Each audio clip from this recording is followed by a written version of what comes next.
very, very warm good evening, hello, good afternoon to everyone. My name is Disha, and I will be the main panelist for this webinar on managing absenteeism today. And so I'm part of this organization called CHRMP, and this webinar is brought to you by CHRMP. So I welcome all of you all once again to this webinar, which is brought to you by CHRMP. CHRMP stands for Certified Human Resource Management Professional. And CHRMP is a globally recognized certification in the field of human resource management. We provide competency-based certification where we not only impart knowledge skills, but we also test and validate them. We have a partnership with Pearson U for our examination, and before the pandemic, you could take physical tests in 5,600 test centers in 190 countries. Of course, now all our examinations are web-proctored, which you can take from the comfort of your homes, and we have about 10,000 strong alumni base. This is just a glimpse of the organizations that where our alumni work. So I will just give you a minute to have a look at it. So for the next 30-35 minutes, I will be taking you through this topic on managing absenteeism, controlling the rate of absenteeism, finding out strategies that we can use to curb down absenteeism.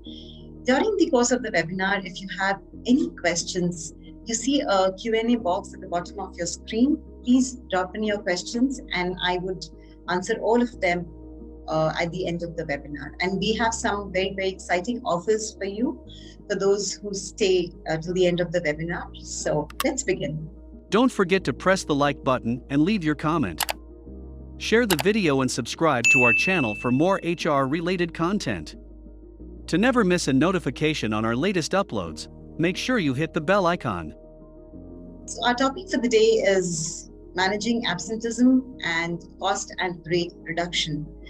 So we will really be looking at why is absenteeism such a chronic problem in organizations today?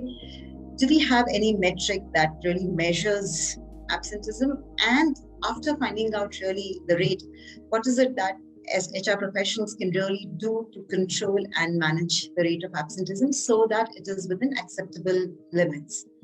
However, before that, by the end of the webinar, you will learn how to calculate the absenteeism rate and to devise strategies and initiatives for controlling and lowering it based on verifiable and scientific data.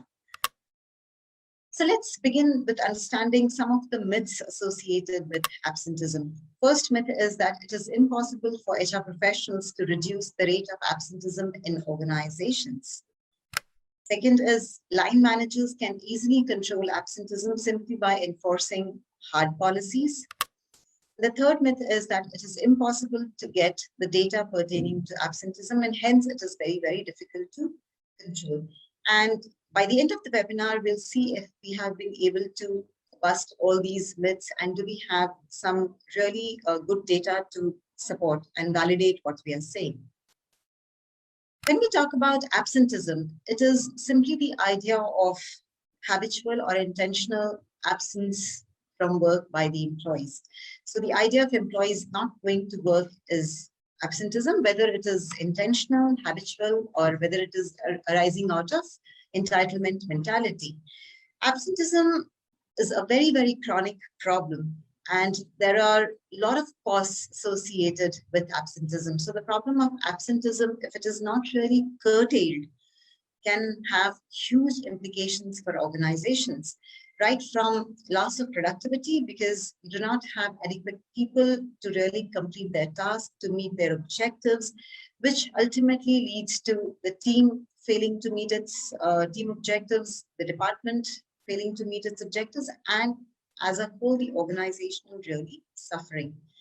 And obviously, when we need additional manpower to complete work because of our employees being absent, there are costs associated. There are costs associated with having temporary people at work, the training costs, and then despite doing all that, we're not sure whether the people who are hiring as replacements would be able to give us the quality output.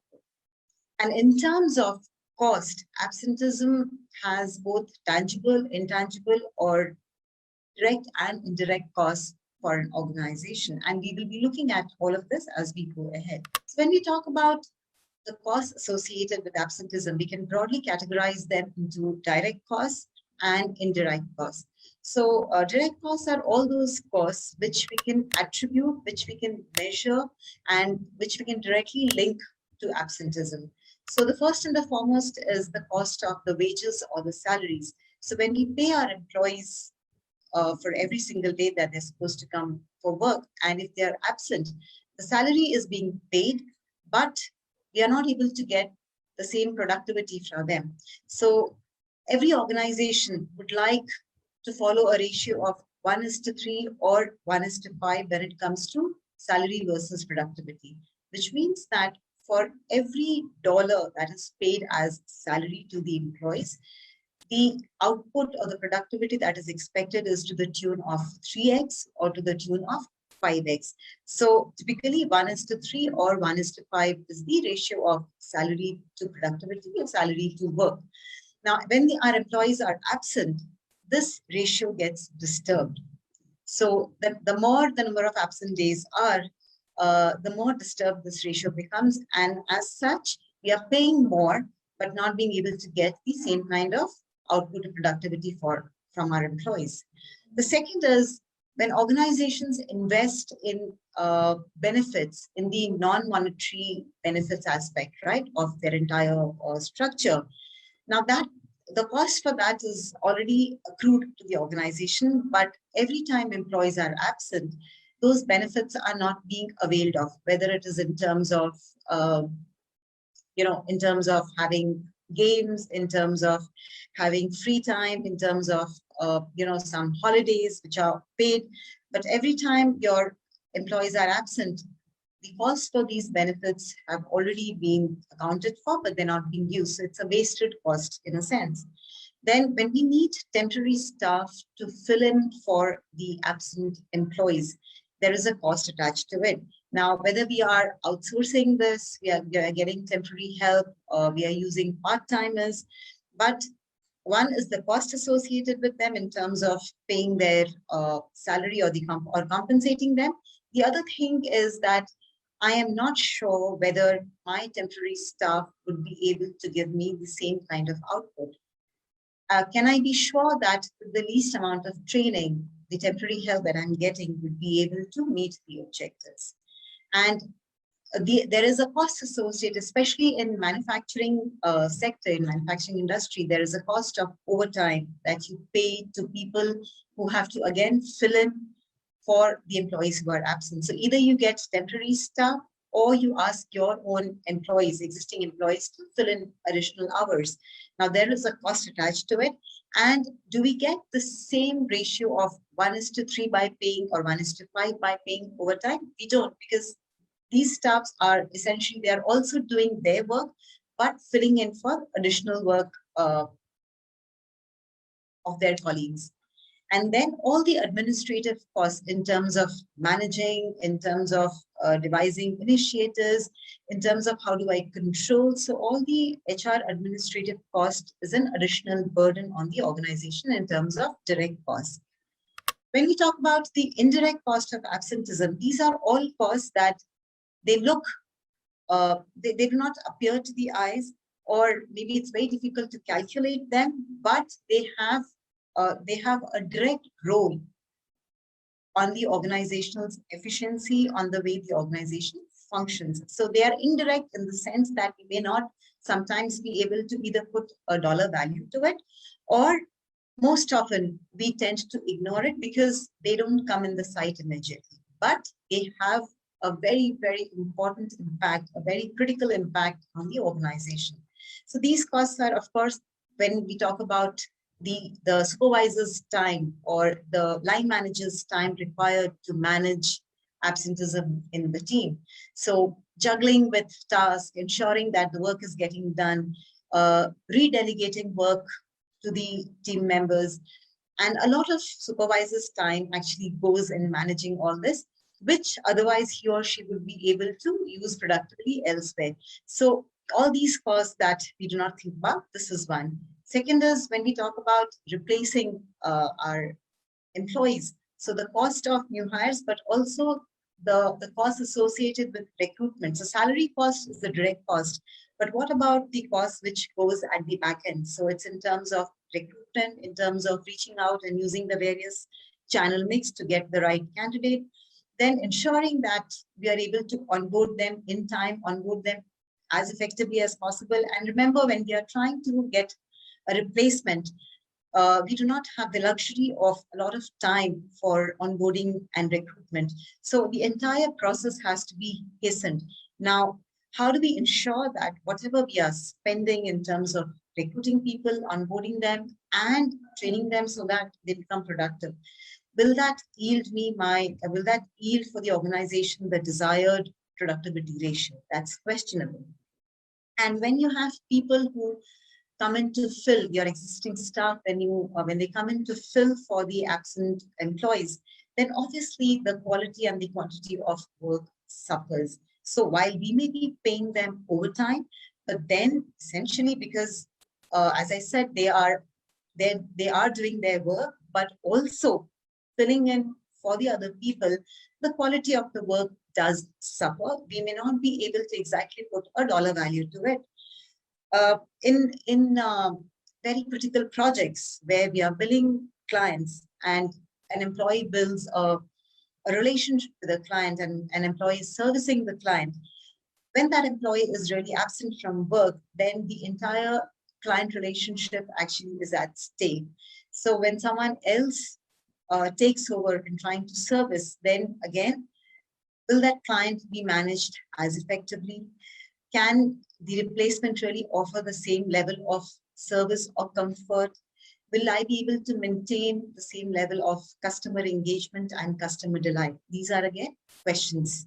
And the employee morale of the team or the department which has a very high level of absenteeism suffers, because every time there is uncontrolled absenteeism, then people generally begin to feel that something is really wrong, either with the way the organization is dealing with employees, or it becomes a part of the culture where it cascades from one employee to the other employee. When people are brought in to work as replacements, then it lowers their morale, because over a period of time, work fatigue also sets in.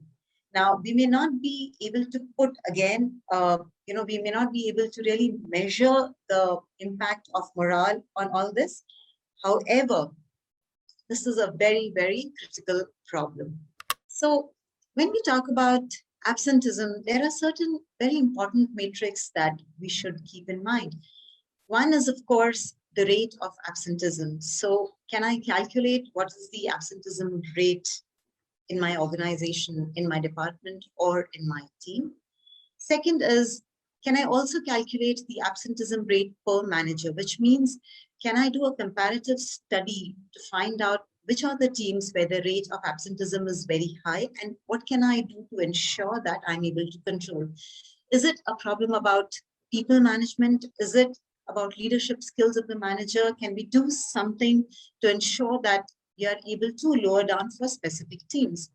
And the third important metric is the overtime expense paid, or the overtime expense generated because of absenteeism. So every time if I have to either find a replacement or pay my existing employees an overtime, then what is the ratio of that to the output? What is the ratio of the overtime to the actual salary cost? Some very, very important metric to consider. We will today be looking at calculating the rate of absenteeism and how do we go about doing that. So essentially, the formula for calculating absenteeism is total number of man days lost due to absenteeism divided by the total number of man days available into 100. So total number of days or productive days that are lost because of your employees being absent divided by the total number of work days available for the team, the department, or the organization into 100. Now, the numerator is very, very clear. The numerator is in terms of just getting it from the various records and punching in the exact number of days that my employees have been absent. That gives me my numerator. So if I have a team of 20 people and I just take a data that how many days each of those members have been absent, whether in a month, in a quarter, or in a year, I get my total number of man days lost for that team. The denominator is something that we need to work upon. So when I say total number of man days available, I'm talking about total number of productive work days available, which means I will be discounting, or I will be subtracting from it all the definite holidays, all the definite leaves that my organization is not working. So all the definite leaves, holidays, which are part of my calendar, that gets deducted from the total available days, and that becomes my denominator. So the way to do it is we take, or if I just have to expand my denominator, I can say my average number of workers in that particular period into the total number of work days. This will give me my total number of work days. So I'll repeat, my denominator is total number of man days available or total number of work days available, which is nothing but two variables. One is the average number of workers for that period into my number of work days available for that period. That will give me my denominator. Now, what is my total number of work days? If I look at just the second element, which is the number of work days, typically, if I take a 30 days cycle in a month, and if I'm saying that we have a 5 days work period, we have a 5 days working week. So then for purpose of calculation, my number of work days in that month is 22. So this is pretty much, I would say, a generic formula that if you're taking it for a month, a 30 days month, where you have Saturdays and Sundays or 2 days in a week which are off across the organization or for that team. So these are definite holidays, which means as a policy, the organization is not functioning. It's an off for every employee. So for that month or for such an organization, the number of work days is 22.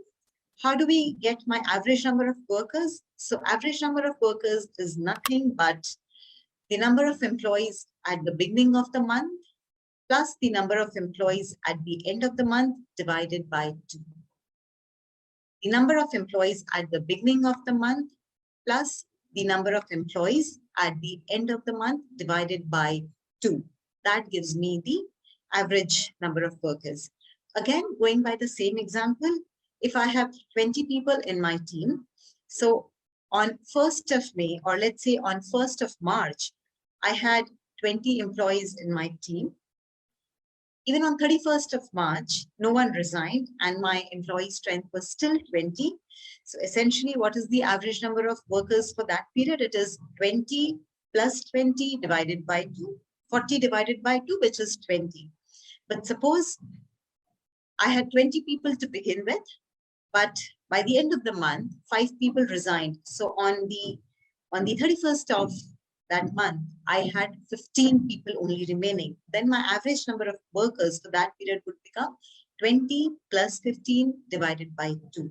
So which is 35 divided by 2, and I round it off to the next decimal point. This gives me my average number of employees. So again, if I look at the formula, I see for all my 20 employees, what was the total number of days as a team they were absent, which becomes my numerator. My denominator is total number of man days, which is actually, if I break it, it is made up of 2 elements. My average number of workers, which means the average of workers at the start of the month plus at the end of the month divided by 2. And my total number of work days available for that month. And as I said, if it is a 5 days working period, it is 22. If it is, for instance, if one says that every alternate Saturdays is working, then it is 22 plus 2 Saturdays. So it becomes 24.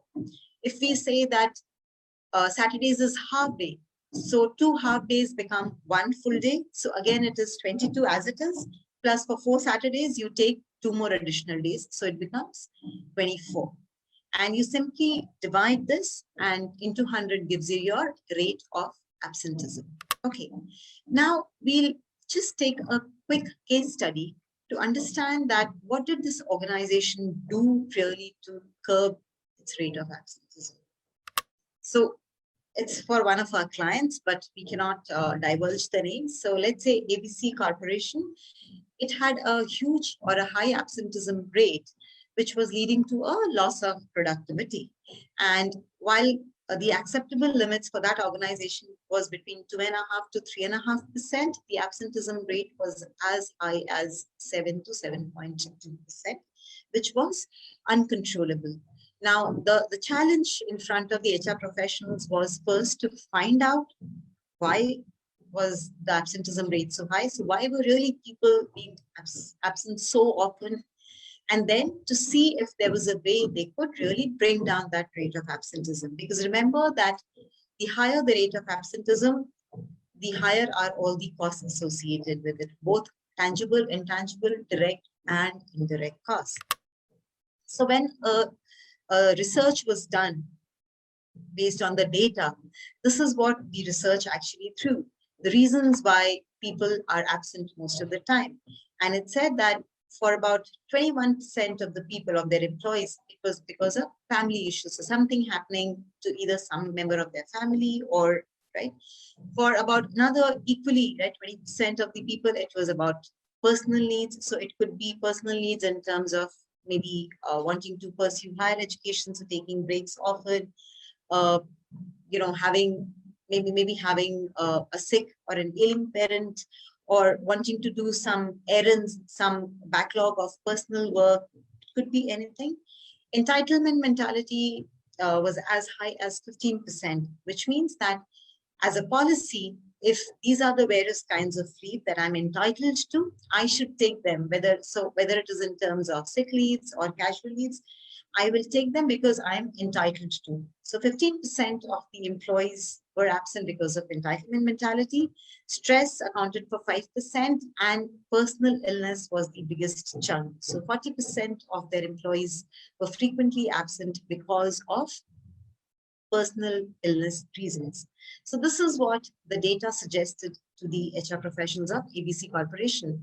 Now, the biggest challenge was that if this was the data that they got it from the various sources, these sources could be getting your the leave reports, going into your HRI systems, pulling, or even doing an employee engagement survey and really finding out that what are the reasons, what are the top 5 reasons because of which people take leaves most often. And this is what the data suggested.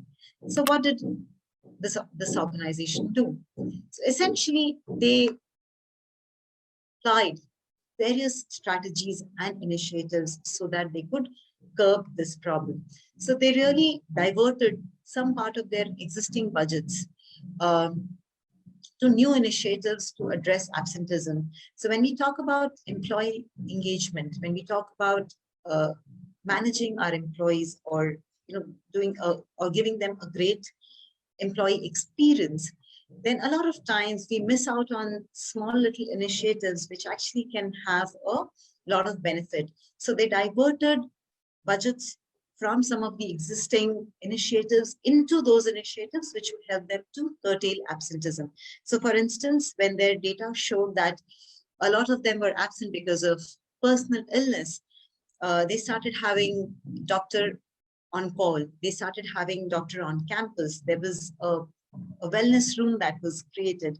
They started organizing yoga sessions, meditation sessions to ensure that stress-related issues were tackled with. So new initiatives were devised and a lot of budgets were allocated to it.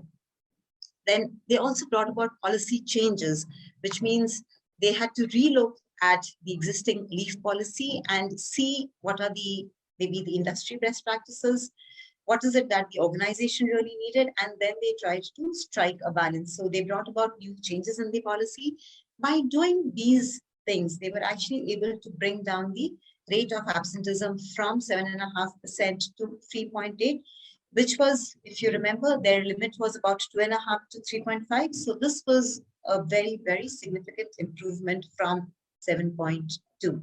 So just by looking at some data, going back to their drawing tables and finding out why were people being absent, what is it that organizations can do to ensure that whatever were the pain areas could be mitigated, this organization was able to bring down its rate of absenteeism. Now, this case study really highlights a very, very important aspect that as HR professionals, if we face this problem of absenteeism in an organization, then how should we really go about tackling it? How should we go about creating strategies which will help us to manage?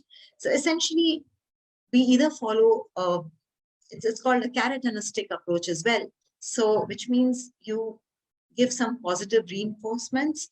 So you reward employees in different ways so that they take less leaves. At times, you also take disciplinary action against them. And the third is you combine both rewarding or positive reinforcement and disciplinary actions. So examples of positive reinforcement could be, again, as I said, devising new initiatives. If your research reveals that there are critical issues because of which, or plaguing the organization because of which your employees are absent, then you find out new employee engagement initiatives. You reinforce the idea of your organization to become as a place to work. When I talk about disciplinary approach, or maybe the idea of paid leaves, the idea of leave encashment is a good example of positive reinforcement. When I talk about disciplinary approach, and if I can give an example, it is how do I make it difficult for my employees to take leaves?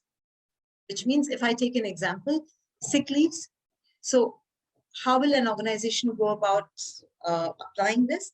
So if someone is absent for 2 days on account of being sick, then they need to give maybe a prescription.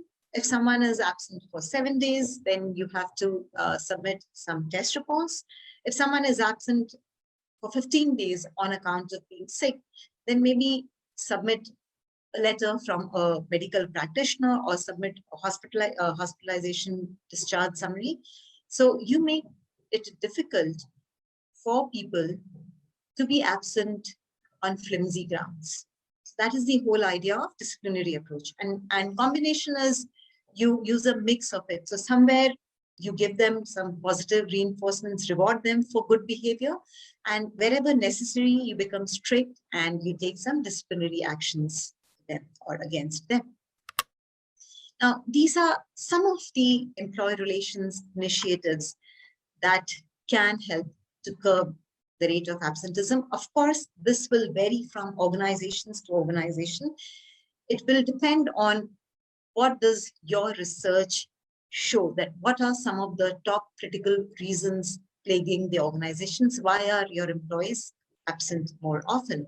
So one is having flexible work policies, so allowing people to, let's say, either work from home or take few days as half days off, but pay them completely so that they can attend to their personal needs. And remember, even if we say that the cost is I'm paying someone, let's say, for full day, but I'm giving a half day off, but at least the productivity is not suffering as much. So all the costs that we talk about, client servicing costs or replacement costs gets tackled here. So ensuring that people can work flexibly, or a lot of organizations have this policy that they need to just log in for 8 hours, 9 hours. As long as they are able to clock those 8 and 9 hours, they can start the work at their respective, in the comfort of their respective times and finish it. So your organization would simply say, so it doesn't have to be a 9:30 to 6:30. It could very well be 11:30 to 8:30 or 12:30 to 9:30. So allowing for flexible work hours. obviously having very, very clear policy on absenteeism and leaves. So ensuring that there is no ambiguity. So if a particular kind of leave is being taken, then what is the procedure for applying for the leave?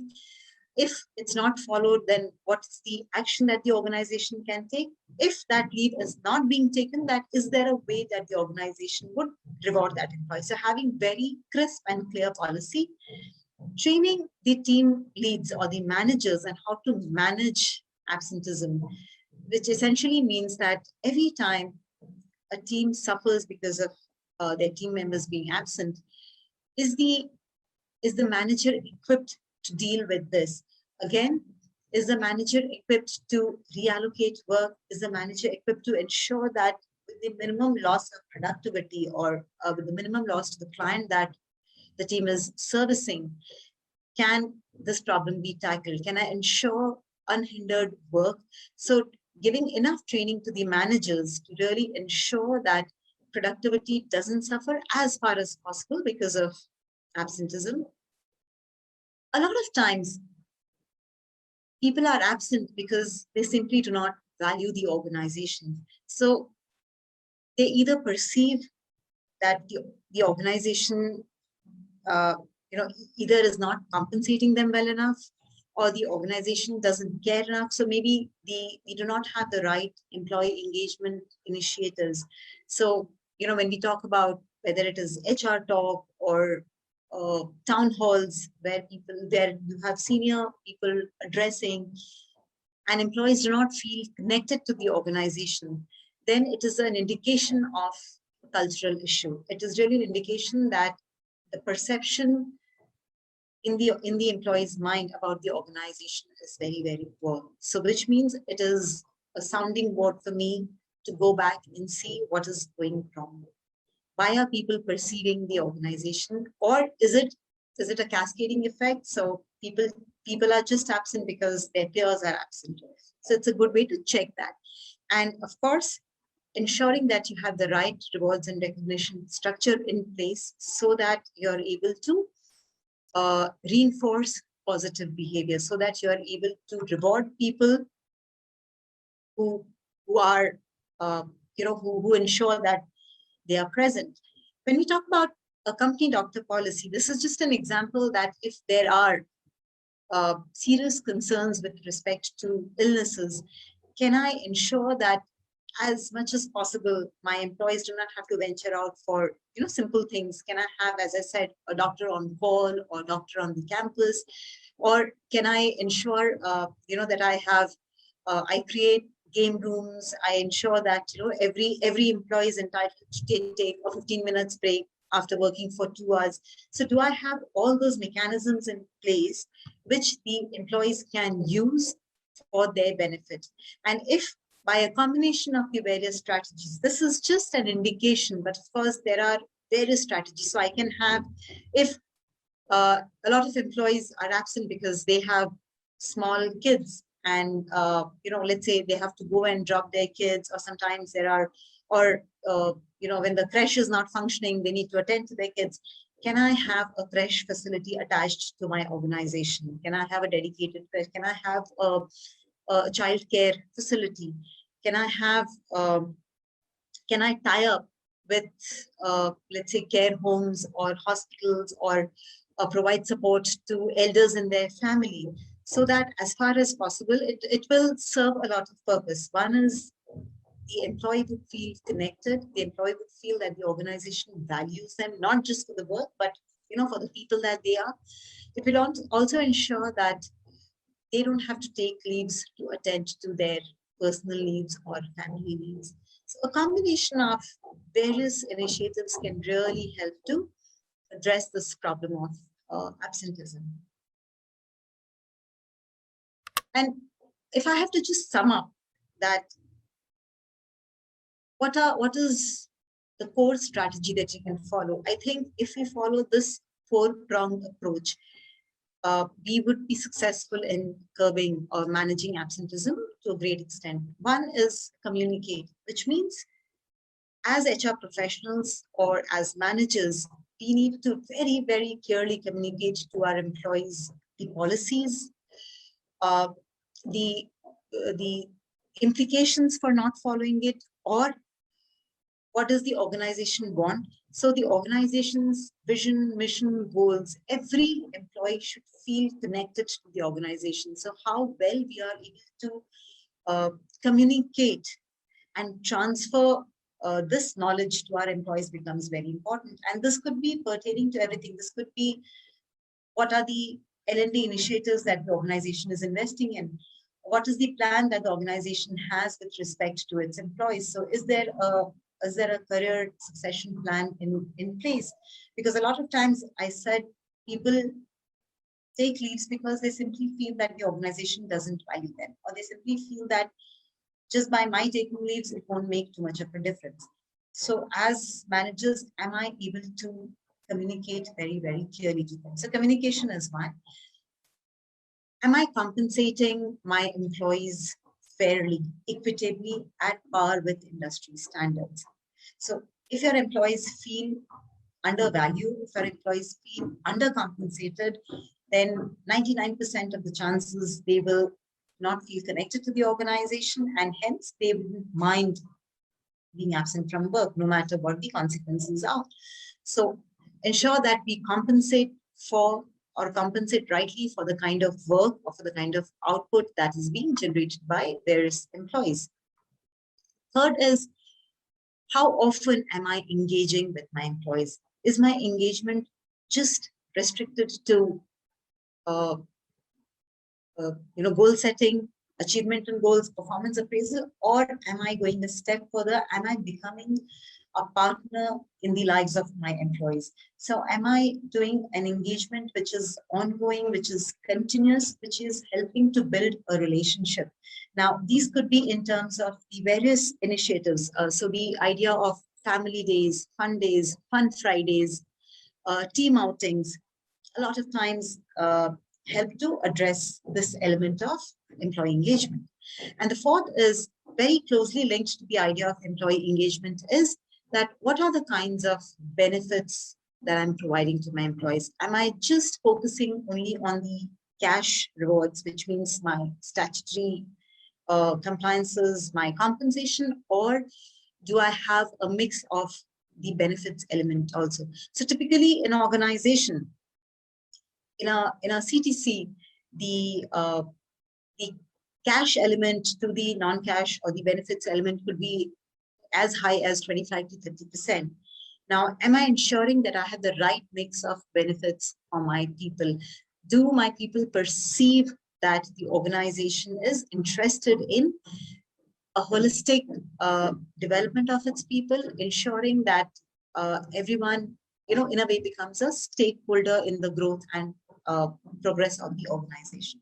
So essentially, by communicating correctly, by compensating as per the industry standards, if not more, by having a continuous engagement and ensuring that you have the right mix of benefits and employee engagement initiatives, if you are able to do all of this successfully, then we would be able to manage the problem of absenteeism. Because no matter what the rate of absenteeism is for an organization, as HR professionals, our intent should always be to lower it down, which means even if it is 2.5%, and we feel it is acceptable, but I think a serious review, a serious, looking back at yourself and seeing that, is it all right? Is there a way that I can reduce it?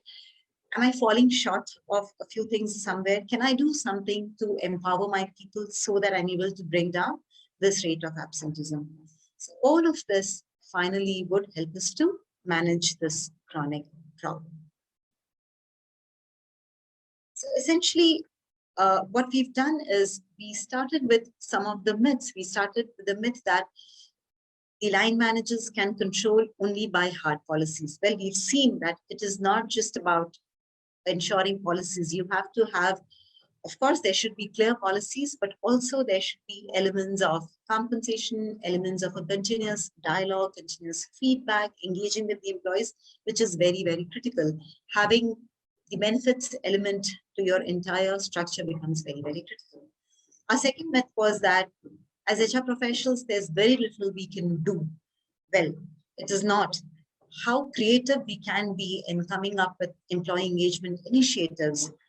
The more creative we are, I think the more successful we would be in controlling absenteeism. And the third myth really was that I would not get enough data to even decide what is the rate of absenteeism. While the data is present within the organization. If I have to calculate the rate of absenteeism, the data is there.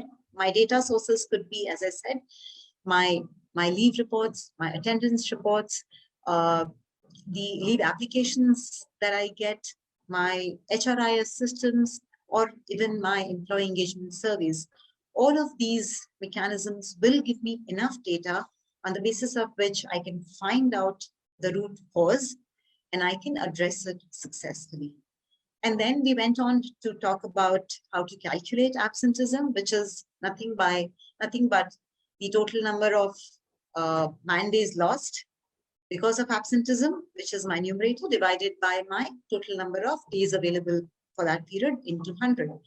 And then we looked at the various approaches which can be applied to tackle absenteeism. We talked about using a combination approach, which is a combination of disciplinary or positive reinforcement, or just these approaches by itself. And then holistically, if I have to summarize that, what should be my strategy towards it? It should be a strategy of clearly communicating, compensating them, engaging with them, and ensuring that I have the right mix of benefits in my employee handbook. So this, in a nutshell, summarizes the chronic problem of absenteeism and what we can do as HR professionals to really manage it successfully. Okay, so I'll take some questions now that we have. So Sonia says, how do you calculate the average number of workers? So Sonia, as I said, average number of workers is the number of people at the start of the month plus the number of people towards the end of the month divided by 2. That would give me the average number of people for that duration. Okay. So I have a question that when I'm talking about onboarding, so as I said, an indirect cost would be the cost of onboarding. So essentially, when I'm talking about onboarding, it's that if I have to get a replacement very soon to fill in for my employees who are absent, who are habitually absent, then I need to get someone really fast. So my recruitment process has to be fast. After recruitment, how soon can I onboard them? Which means how soon can I actually get them into this ecosystem? So the whole process of induction and onboarding becomes faster. Now, typically, in a usual time, all of this would take some time where the employees also get accustomed to the culture, accustomed to the ways of functioning. But in this case, because it is an absolutely critical issue, we want to do everything very fast. Now, the question is, if I'm doing all of this, can I ensure that I have given the right induction training to my employees? Do my replacements understand the culture?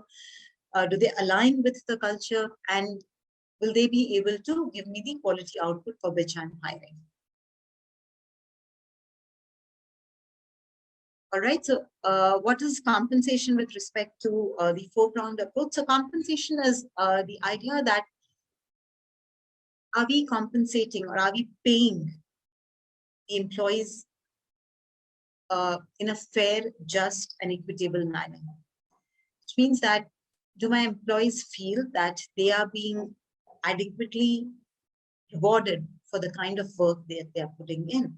If they feel that the employee is getting more work done from them and not paying them enough, not paying them fairly, then they will not value the organization and they wouldn't care about, the whole idea of entitlement mentality. So they would just be absent because they're entitled to specific amounts of leaves in a year.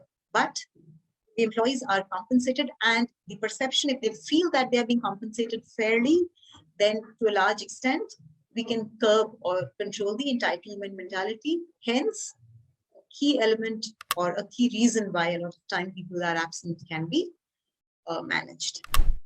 To learn more on managing absenteeism, subscribe to CPD membership by clicking on the icon above.